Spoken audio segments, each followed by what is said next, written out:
Welcome to Adam Makes. Today I'll be making a duffel bag. I'm going to be using drop cloth fabric like I did on my last project. However, this time I'm going to dye it. So let's get into it.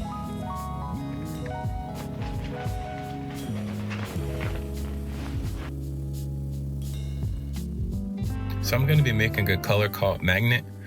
I might be the only person that likes gray as much as I do, but we're going for it. According to Rye's website, this color requires 2 tablespoons of black and 1 tablespoon of dark green and 3 gallons of hot water.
My wife has been asking for an apron for quite some time now.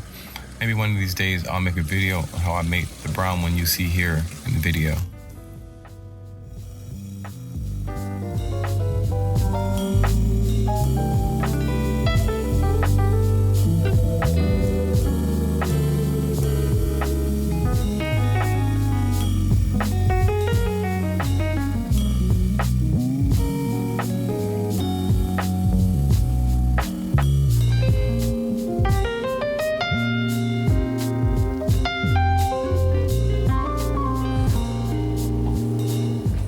I added a cup of salt,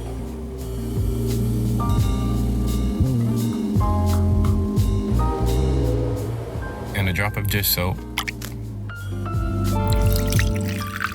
Then I added the mixture of the black and dark green dye. I added a little water to the cup and shook it a little to get all of the remaining dye out of it.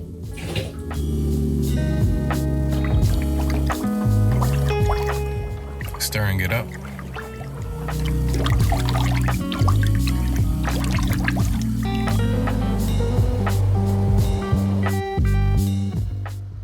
At this point, our dye solution is thoroughly mixed and ready to go.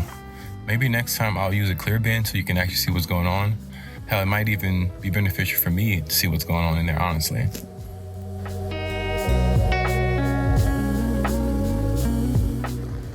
Before the fabric is drowned in dye, it first needs to be wet. I didn't want it to be soaking wet, so here I'm just trying to get it damp. Submerging the drop cloth in the dye, then stirring and massaging for about 10 to 30 minutes. I wanted to make sure the fabric got fully submerged. I didn't stir for 30 minutes because that seemed like it would be exhausting, but I did come back and stir every 5 minutes or so. It came out evenly dyed, so I was happy with it.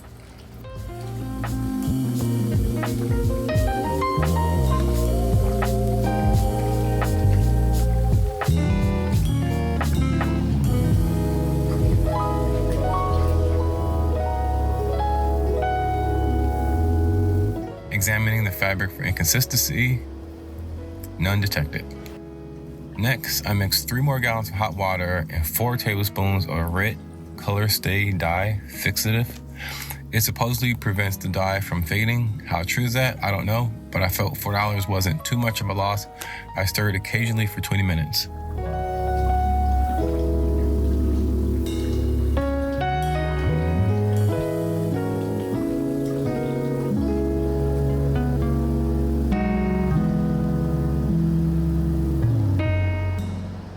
Here I rinsed the newly dyed fabric in cold water until the water running off was clear.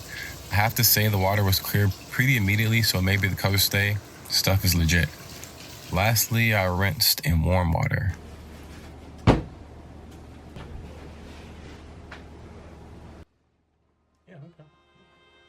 Here are all the quadrilaterals, yes, I went there, that need to be cut out. As you can see, it can be done with a 36-inch by 60-inch piece of fabric. Most of the time, when you buy a yard of fabric, this is what you'll end up with, so it's pretty convenient.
Here I have all of my pieces cut out, and fortunately, not labeled.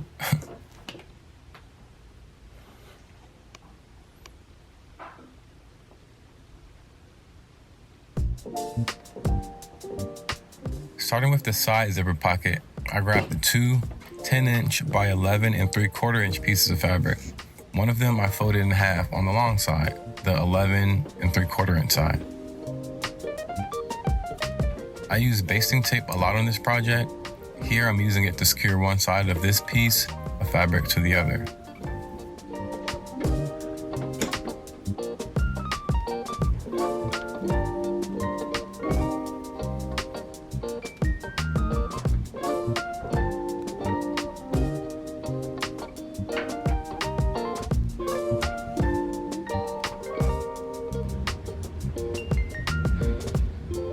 Making a 1/2 inch hem.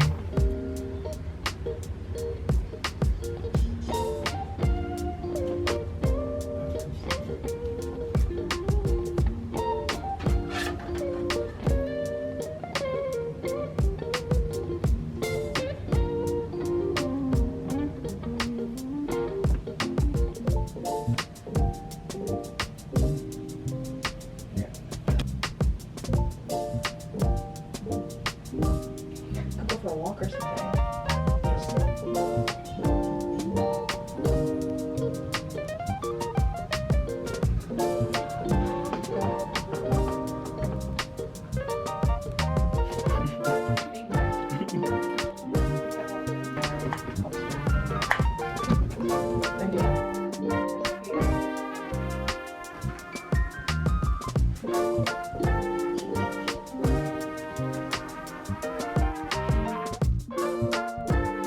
I'll be making a hem on this side with the double-sided tape as well. The tutorial said the final dimension needs to be 1 inch and 5/8, so I'm not even sure what size the hem is, but keep watching to see how I got the piece to measure perfectly 1 inch and 5/8 wide.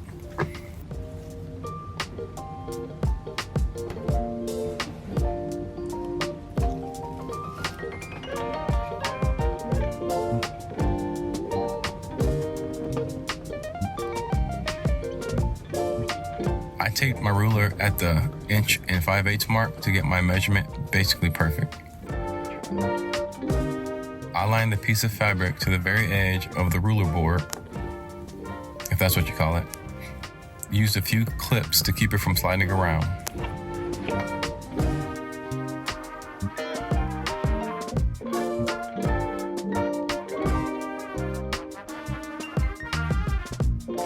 Then I proceeded to fold the bottom edge over so the creased fabric butted up right against the ruler.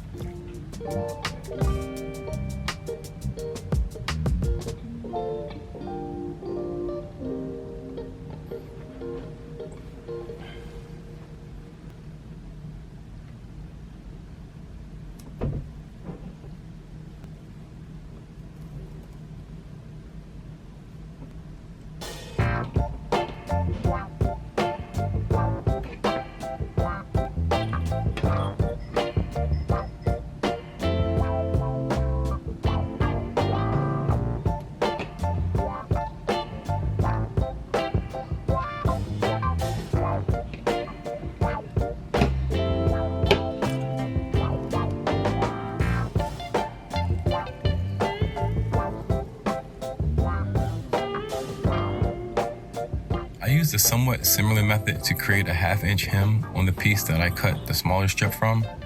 I sort of stumbled on this technique by accident, but I will continue to use it. Due to my woodworking background, I'm kind of a sucker for precision. A tiny measurement being off by just a 1/16 of an inch can make the final product look amateur, and that's not the goal here.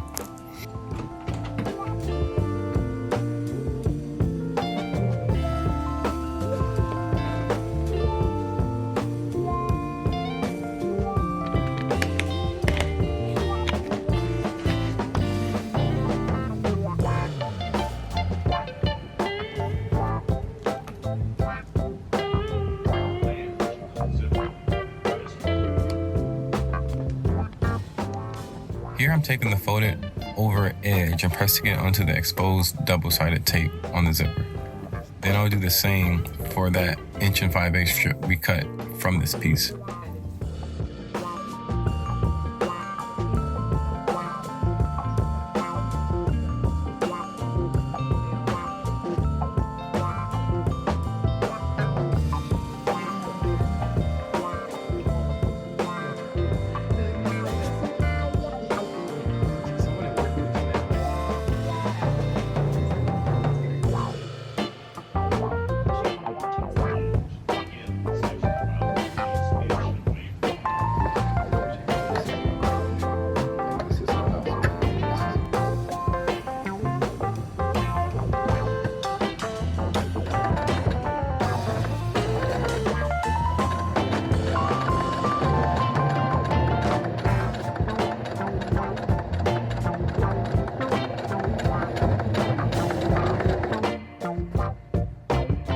What I really like about this method is, instead of sewing the zipper and fabric together once, then folding it over and doing a top stitch, I basically only did a top stitch to secure the zipper to the fabric, so it looks just as clean with half the sewing.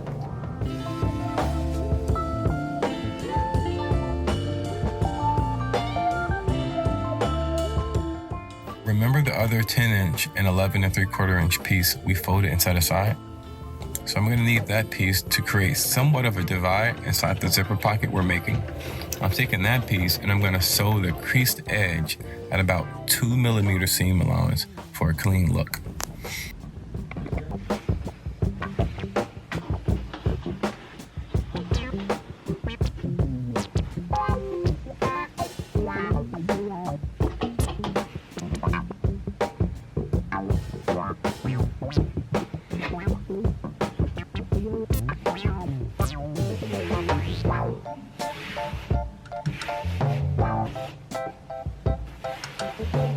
So now I have the main body panel and I'm marking the center of it.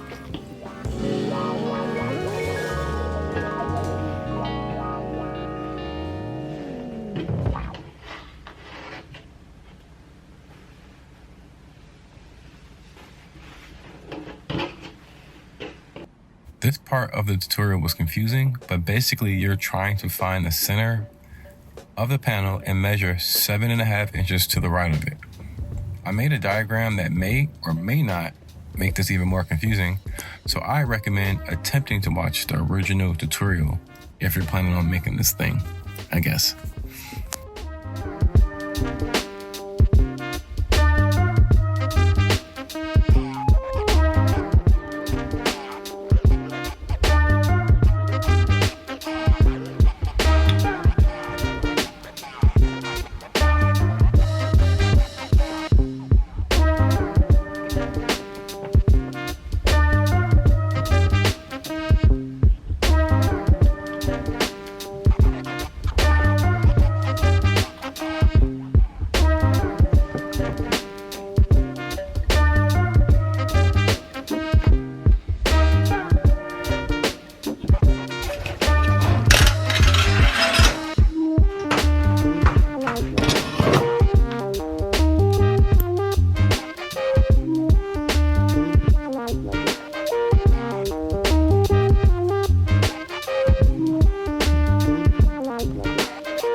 center of the zipper pocket. Earlier, I pressed a 1/2 inch hem specifically for this part here. I'm lining up the center marks from the main body panel and the zipper pocket. I'll be able to sew the pocket to the main body panel, flip the pocket over, and do a top stitch.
There you have it, side zipper pocket sewn onto the main body panel.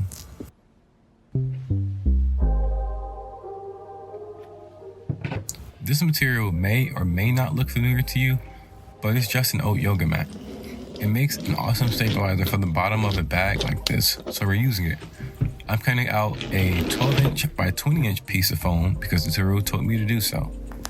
However, it should have been 12 inch by 21 inch, so it would be flush with the width of the main body panel. I didn't want to waste my foam material, so I just went with it. I ended up going off script quite a bit with this part of the bag, and I actually couldn't have been happier. Here, I'm working with the 13 inch by 21 inch piece of fabric I cut out earlier, and I'm basically drawing a 1/2 inch border to place the foam directly in the center of.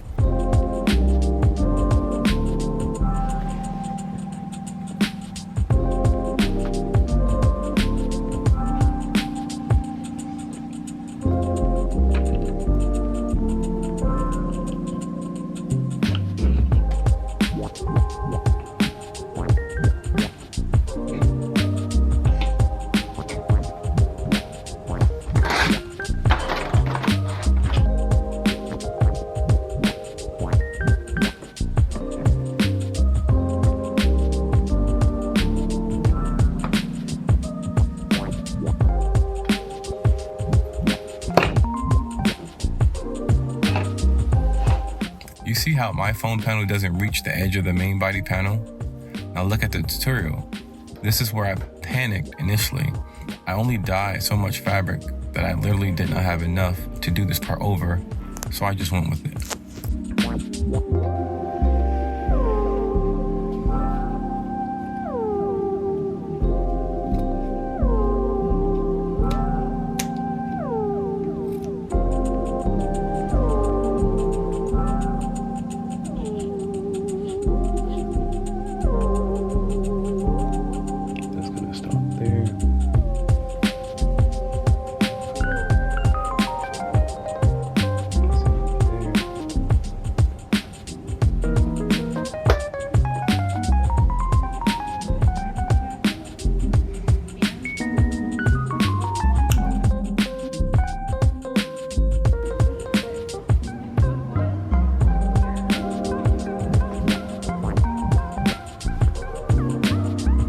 The tutorial said to use 2-inch webbing for the handles, and A, I only had 1 inch and 1.5 inches, and B, I thought 2 inch would look entirely too bulky, so I went with the petite option and used 1 inch.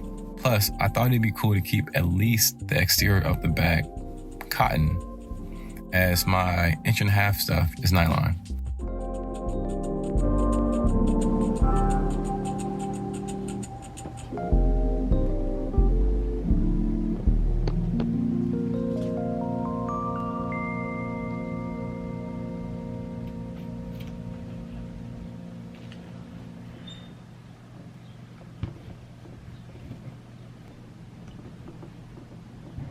Here, you notice the foam piece is on the exterior of the bag. The tutorial actually says to sew it on the interior. I made a design decision and simply thought it looked cooler on the outside, and that might have been true if my sewing was a lot neater. Stay tuned to see how I got myself out of a sticky situation here.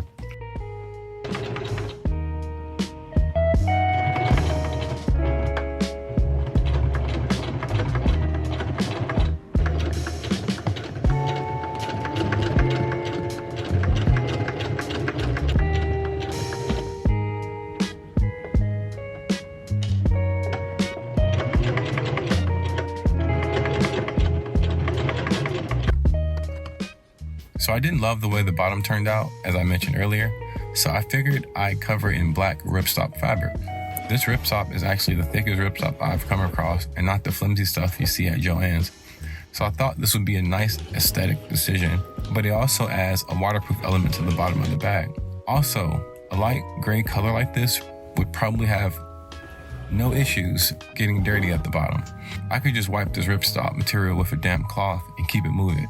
Win-win.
I didn't record the sewing process, but as you can see, I simply measured a piece, folded over the edges, and used a 1/4-inch seam allowance to attach it to the main body panel.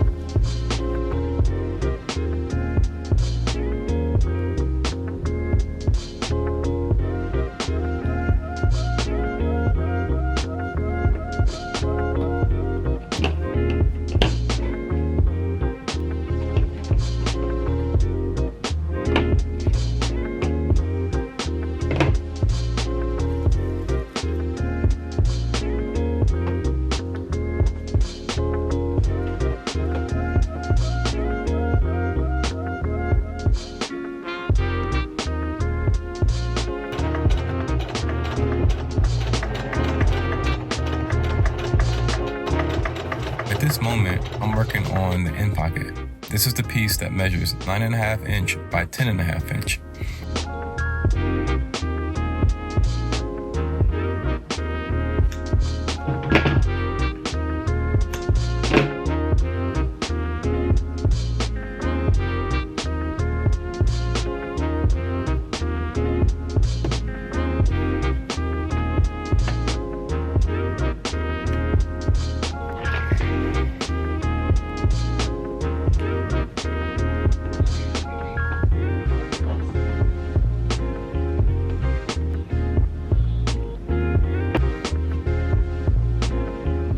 Here I'm finding the center of the pocket.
to replay.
So the tutorial actually doesn't include a lining, which I can't get down with, so I use some of this black ripstop for the lining.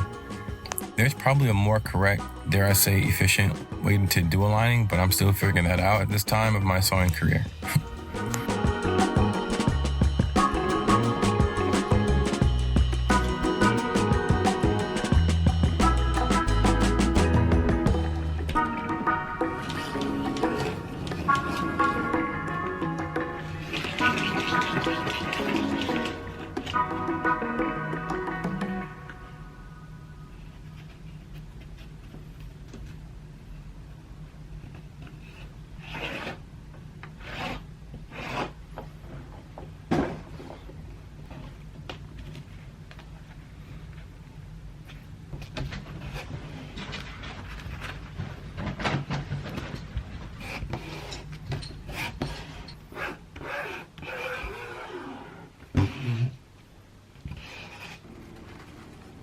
Off camera, I ended up sewing the lining in place by sewing a top stitch adjacent to the stitching that secured the zipper in place, if that makes sense. I used brown thread for everything in this bag, except this part. I ended up using a cream colored thread to add some interest. Mark is still there.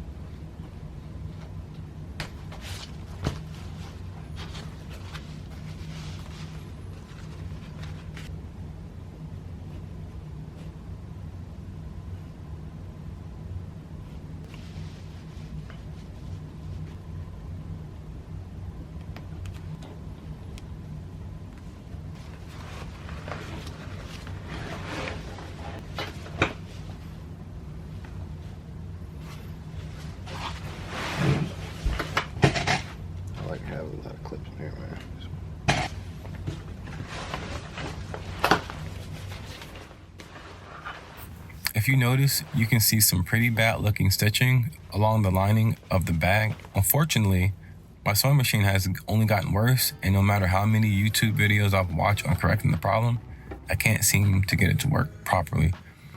The next project I post will not be a sewing video because of this. I'm super excited to share what I'm working on though, so stay tuned.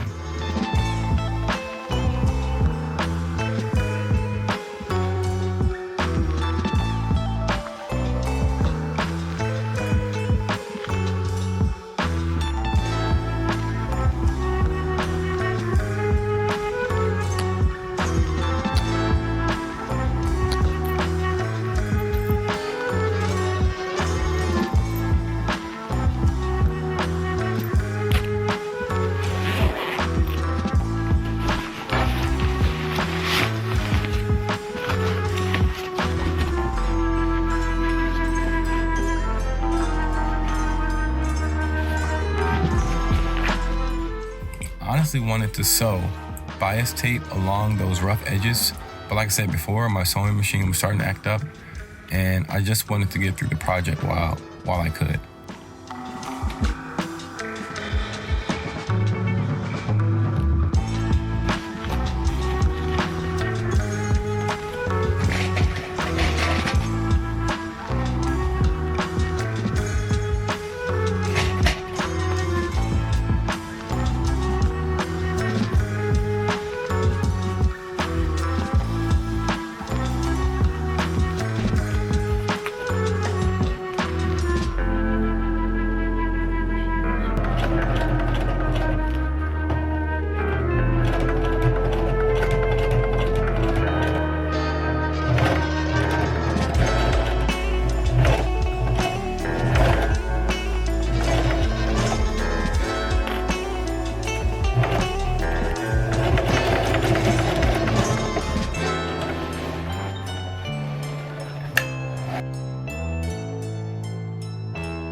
This bag wasn't just made for the heck of it or for content purposes. I actually needed one for a trip we took to see my sister-in-law graduate from FAMU over the summer.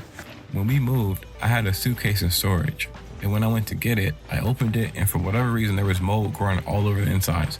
So of course, I threw it away. Anyway, if you made it this far, I appreciate it, and look out for the next project. Cheers.